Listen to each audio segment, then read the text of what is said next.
Good morning again. It is a wonderful, beautiful Sabbath morning, and it is time again for reading of God's Word. It's so important that we understand not only what's in the New Testament, but also what's in the Old Testament, and understand how it applies to the New Testament, because it's all one book. It's one novel, if you will, where if you don't read the context and get the context for the beginning of the book, you miss out in so much of the meaning and intention and innuendos in the finale of the book, which is the coming of the Messiah.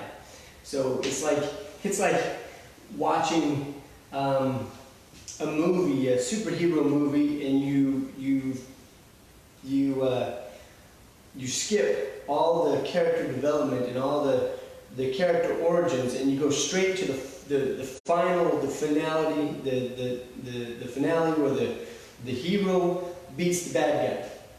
But you get the gist of what's going on, but you miss so much of the detail and references. So it also reminds me of, if we're on movie references right now, I don't watch movies like I used to, but it used to be back in the day when you would have an underdog hero scenario.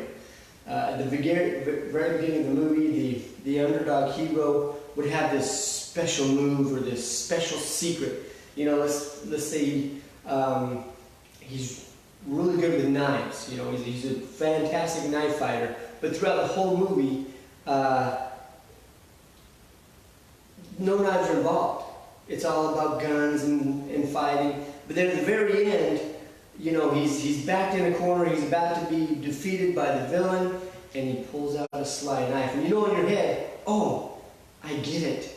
That, he's going to win with his secret weapon, his secret move that nobody else knows about, but we only know because we watched the very beginning of the movie. Reading the Bible is the same way. If you don't read the beginning, if you don't read through the patriarchs and the prophets, you miss it. You miss the whole point, the whole meaning. So that's why I feel so important to have just a really good understanding of what precedes the New Testament, what precedes the coming of Jesus, of the Messiah. Because it all points to Him. The more you read, the more you study, you realize, holy crap, for thousands of years, from the very beginning in the Garden of Eden with Adam and Eve, God promised a solution to the problem. He promised that secret solution that only Jesus could do. And then at the finale with the New Testament, the Messiah comes and He fulfills that prophecy. He fulfills not one, but many, many, many prophecies throughout the Old Testament. A great example to understand this is the Chronicles of Narnia, which I love the Lion, the Witch, and the Wardrobe, because it explains so well how Jesus is the Messiah, why Jesus was able to do what He did. And you learn that in the Old Testament. You get that idea. It's not just, you get where I'm going with this. So without any more of my ramblings and my tangents, let's get started out. We're going to be reading today Genesis chapter 32 through 36. And so let's just jump right in. Chapter 32. And Jacob went on his way, and the angels of God met him. And when Jacob saw them, he said, "This is God's host." And he called the name of this place Mahanaim. And Jacob sent messengers before him to Esau his brother unto the land of Seir, the country of Edom. And he commanded them, saying, "Thus shall ye speak unto my lord Esau, Thy servant Jacob saith thus, I have sojourned with Laban and stayed there until now. And I have oxen and asses, flocks and manservants, and women servants, and I have sent to tell my Lord that I find grace in thy sight. Verse 6. And the messengers returned to Jacob, saying, We came to thy brother Esau, and also he cometh to meet thee, and 400 men with him.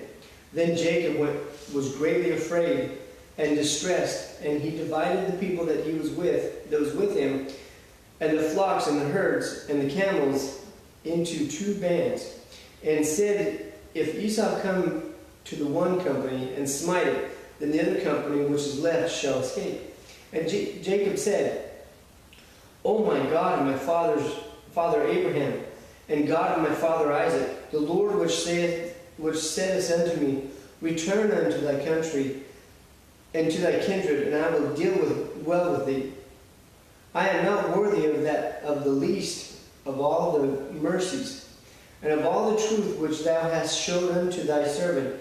For with my staff I passed over this Jordan, and now I am become 2 bands. Deliver me, I pray thee, from the hand of my brother, from the hand of Esau, for I fear him, lest he will come and smite me, and the mother with the children. Thou saidst, I will surely do thee good, and make thy seed as the sand of the sea, which cannot be numbered for multitude. Verse 13. And he lodged there that same night, and looked of that which came to his hand, a present from Esau his brother, 200 she-goats, and 20 he-goats, 200 ewes, and 20 rams, 30 milk camels, and their colts, 40 kine, and 10 bulls, 20 she-asses, and 10 foals. And he delivered them in the hand of his servant, every drove by themselves, and said unto his servants, Pass over before me, and put a space betwixt drove and drove. And he commanded the foremost, saying, When Esau my brother meeteth thee, and asketh thee, saying, Whose art thou? And with that, whither goest thou? And whose are these before thee? Then thou shalt say, They be thy servant Jacob's. It is a present sent unto my lord Esau, and behold, also he is behind us. And so commanded the second and the third and all that followed the drove, saying, On this manner shall ye speak unto Esau when ye find him. And say ye moreover, Behold, thy servant Jacob is behind us. For he said, I will appease him with the presence that goeth before me, and afterward I will see his face, peradventure he will accept of me. So went the present over before him, and himself lodged that night in the company. And he rose up that night and took his 2 wives and his 2 women servants and his 11 sons, and passed over the ford Jabbok. And he took them and sent them over the brook, and sent over that he had. And Jacob was left alone, and there wrestled a man with him until the breaking of the day. And when he saw that he prevailed not against him, he touched the hollow of his thigh, and he fought, and the hollow of Jacob's thigh was out of joint, and he wrestled with him. And he said, Let me go, for the day breaketh. And he said, I will not let thee go, except ye bless me. And he said unto him, What is thy name? And he said, Jacob. And he said, Thy name shall be called no more Jacob, but Israel. For as a prince hast thou power with God and with men, and hast prevailed. And Jacob asked him and said, Tell me, I pray thee, thy name. And he said, Wherefore is it that thou dost ask after my name? And he blessed him there. And Jacob called the name of the place Peniel, for I have seen God's face to face, and my life is preserved. And as he passed over Penuel, the sun rose upon him, and he halted upon his thigh.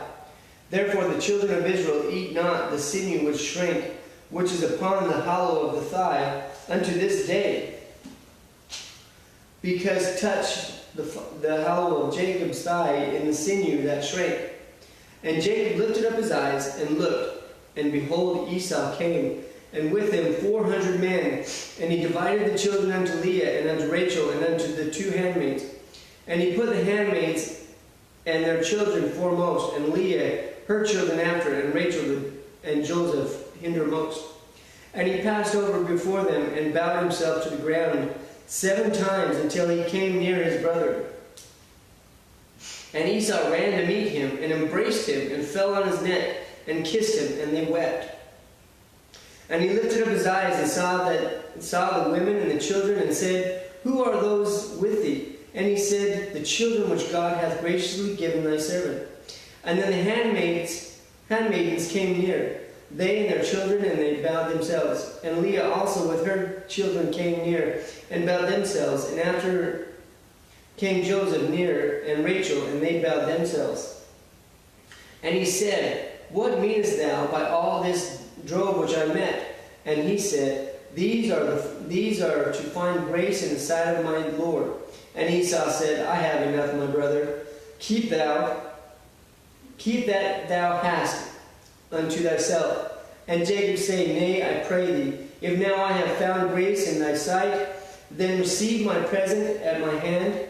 For therefore I have seen thy face, and though I had seen the face of God, and thou wast pleased with me. Take, I pray thee, my blessing that is brought to thee, because God hath dwelt graciously with me, because I have enough. And he argued him, and he took it. And he said, Let us take our journey, and let us go, and I will go before thee. And he said unto him, My Lord, knoweth that the children are tender, and the flocks and the herds with young are with me. And if men should drive them, one day all the flock will die. Let my Lord, I pray thee, pass over before his servants, and I will lead on softly, according as the cattle that goeth before me, and the children be able to endure until I come unto my Lord unto Seir. And Esau said, Let me now leave with thee some of the folks that are with me. And he said, What needeth it? Let me find grace in the sight of my Lord. So Esau returned that day on his way to Seir. And Jacob journeyed to Succoth, and built him an house, and made booths for his cattle. Therefore the name of the place is called Succoth. And Jacob came to Shalem, a city of Shechem, which is in the land of Canaan, where he came from Paddan Aram, and pitched his tent before the city. And he bought a parcel of field where he had spread his tent, and the handed children of Hamor, Shechem's father, for 100 pieces of money. And he erected there an altar, and called it Elohei Israel. And Dinah, the daughter of Leah, which she bare unto Jacob, went out to see the daughters of the land.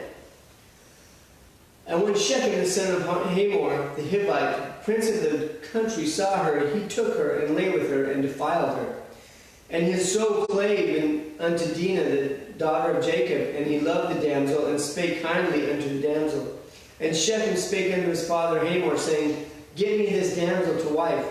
And Jacob heard that he had defiled Dinah, his daughter. Now his sons were with the cattle in the field, and Jacob held his peace until they were come.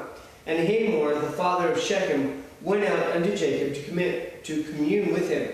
And the sons of Jacob came out of the field, and they heard it.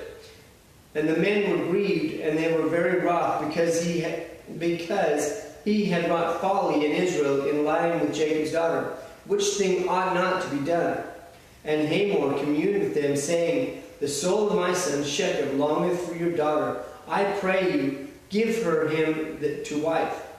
And make ye marriages with us, and give your daughters unto us, and take our daughters unto you. And ye shall dwell with us, and the land shall be before you. Dwell and trade ye herein, and get your possession therein. And Shechem said unto her father and unto her brethren,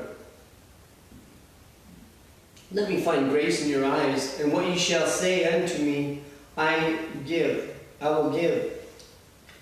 Ask me never so much dowry and gift, and I will give according as ye shall say unto me, but give me the damsel to wife.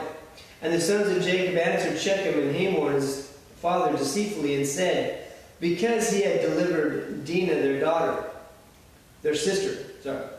And they said unto them, we cannot do this thing to give our sisters to one that is uncircumcised, for that were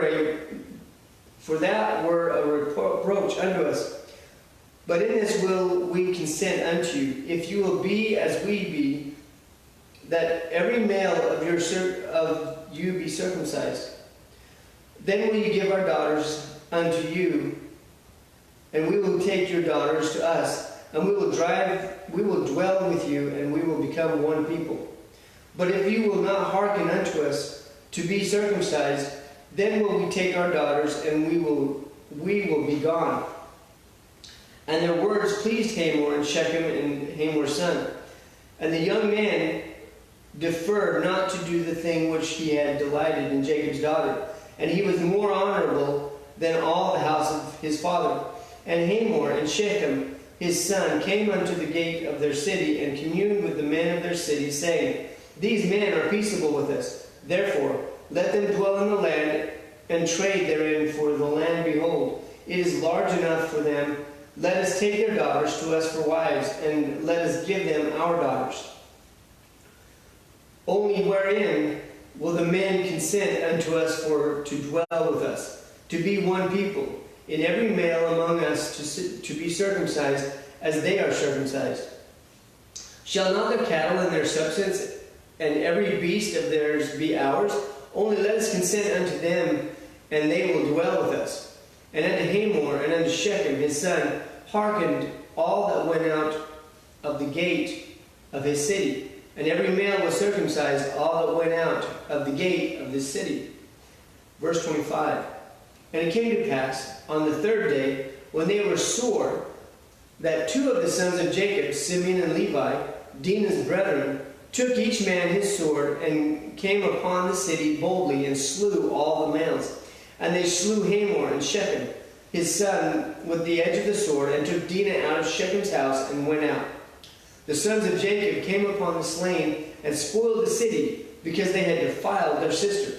They took their sheep, and their oxen, and their asses, and that which was in the city, and that which was in the field. And all their wealth, and all their little ones, and their wives took they captive, and spoiled even all that was in the house. And Jacob said to Simeon and Levi, you have troubled me to make me to stink among the inhabitants of this land, among the Canaanites and the Perizzites. And I being few in number, they shall gather themselves together against me, and slay me, and I shall be destroyed, I and my house. And they said, should he deal with our sisters as with a harlot? Chapter 35.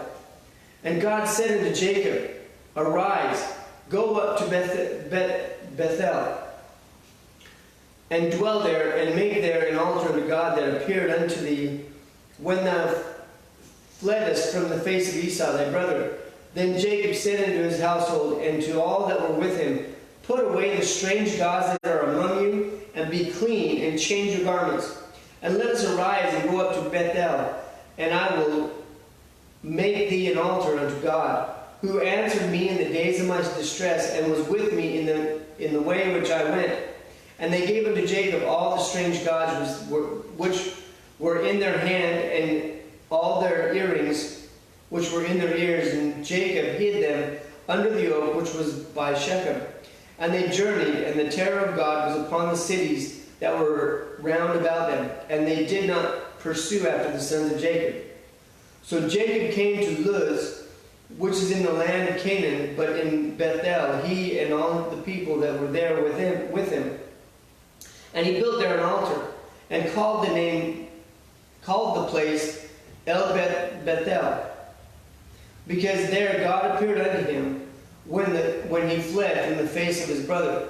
But Deborah, Rebekah's nurse, died, and was buried beneath Bethel under an oak, and the name of it was called Alon Bakuth.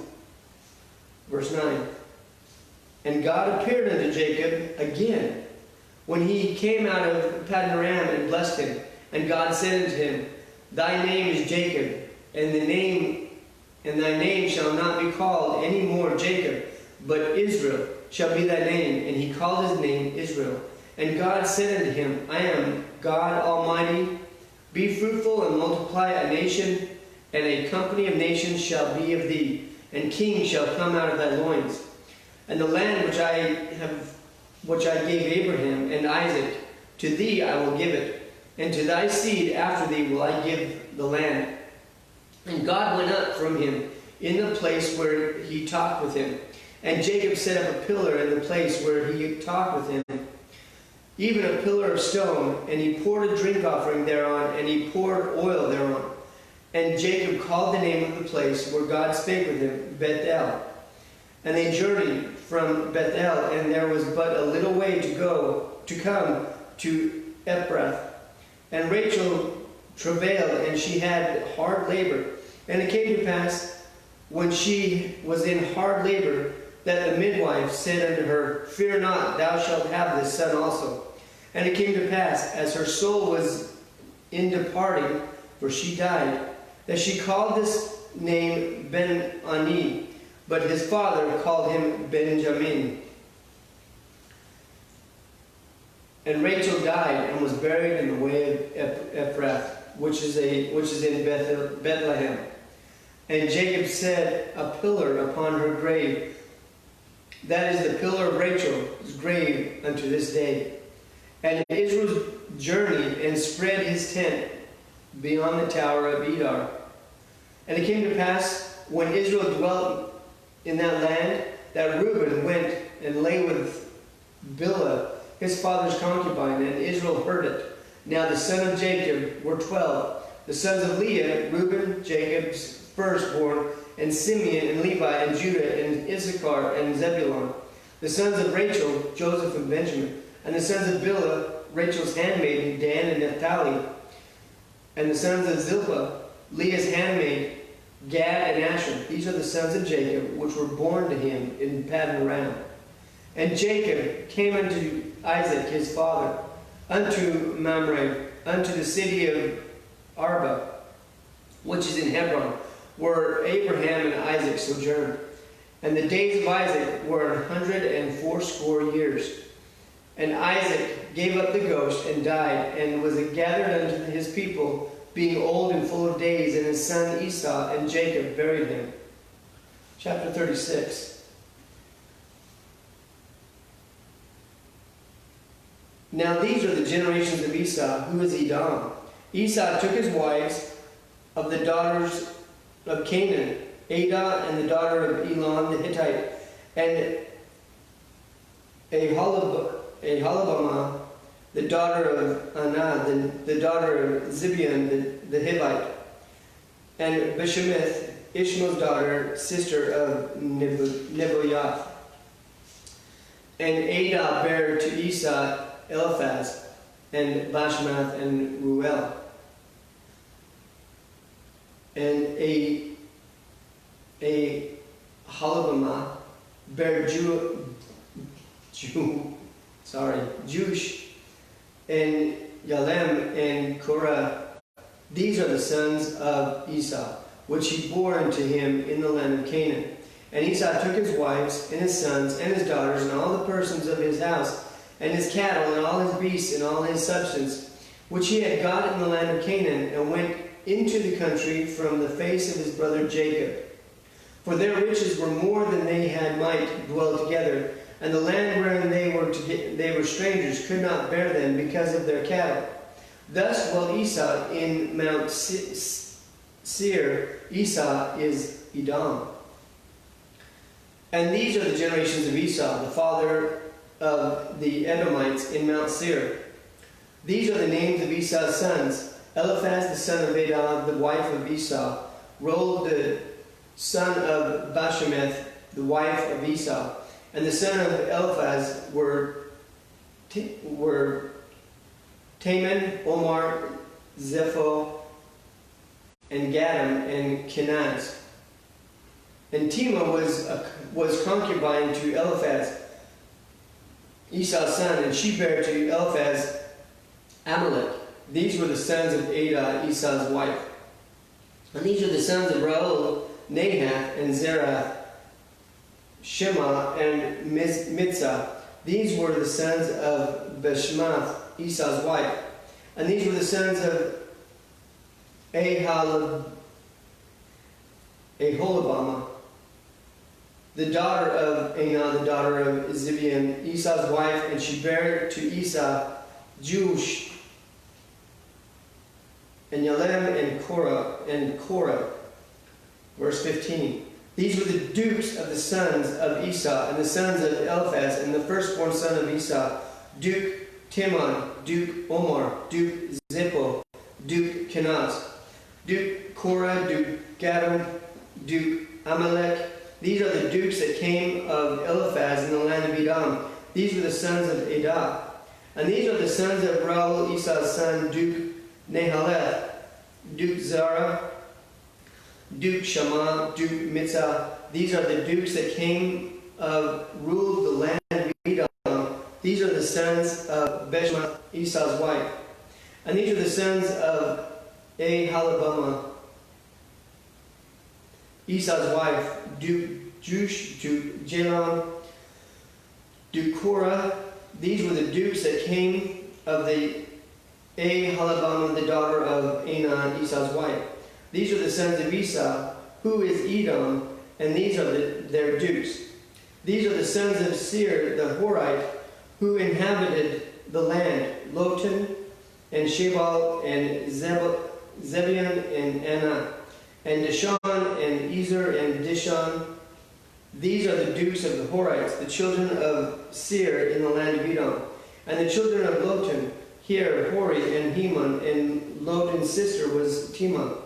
And the children of Shebal were these, Alavan, and Manahath, and Ebal, Shepho, and Anam. And these are the children of Zebulun, both Ahah, and Anan, and was that Anan that found the mules in the wilderness as he fed the asses of Zibeon his father. And the children of Anah were these, Dishon and Aholibamah, the daughter of Anah. And these are the children of Dishon, Hemdan, and Ishban, and Ithran, and Chern. The children of Etzar are these,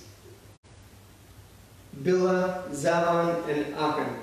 The children of Dishon are these, Uz and Aaron. And these are the dukes that came of the Horites, Duke Lotan, Duke Shabal, Duke Zibeon, Duke Anah, Duke Dishon, Duke Ezer, Duke Dishon. These are the dukes that came of Hori.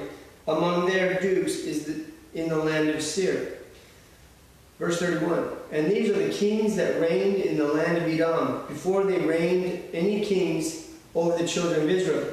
And Bela, the son of Beor, reigned in Edom, and the name of this city was Dinahaba.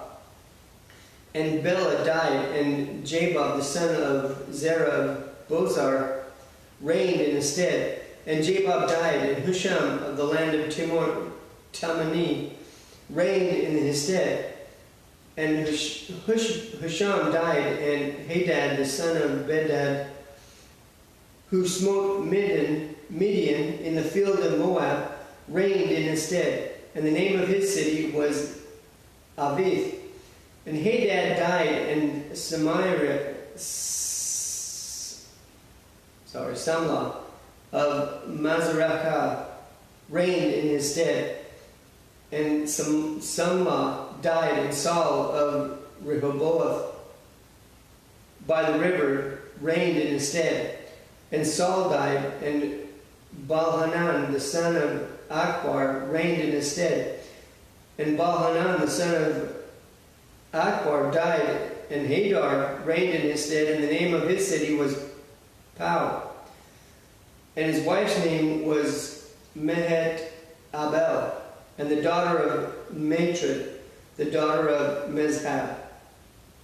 And these are the names of the dukes that came of Esau, according to their families, after their places, by their names: Duke Timah, Duke Alva, Duke Jetheth, Duke Ahalabama, Duke Elah, Duke Pinon, Duke Kinez, Duke Timin, Duke Mibzar, Duke Magdal, Duke Aram. These be the dukes of Edom, according to their inhabitants in the land of their possession. He is Esau, the father of the Edomites.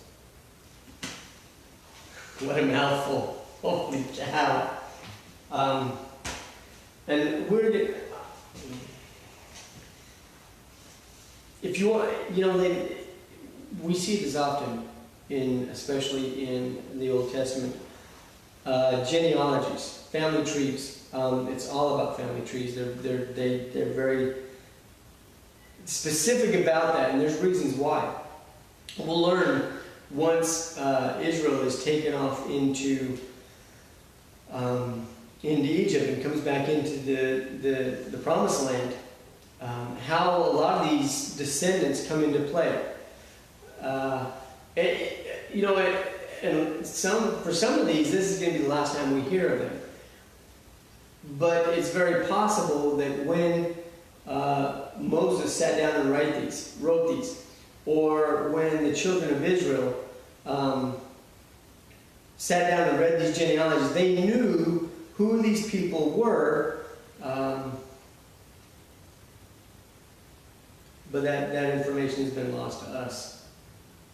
And those names have meanings. It's very interesting to go through and read the meanings of each of those children. My interest is always piqued when I read through these genealogies, what significance they play. The ones that are never mentioned again, but their genealogy are given nonetheless, what significance they played during that history. Because, in all honesty, especially Genesis is just like it's like the cliff notes of history. It's just the very highlights of history. It's not an in-depth history, and so there's a lot, and I've said this before, there's a lot to be left wondering who this was and what this was. But so for what it's worth, there's in great detail laid out the generations of Esau, who is Edom, and we'll learn more about that. So have a wonderful Sabbath. Sit down and read. Sit down and just dive into what was just read. Sit down and dive into, there's so much that we just gloss over that we don't even pay attention to. Get to know the Bible, because the more you understand it, the more amazing it becomes. So, have a wonderful morning.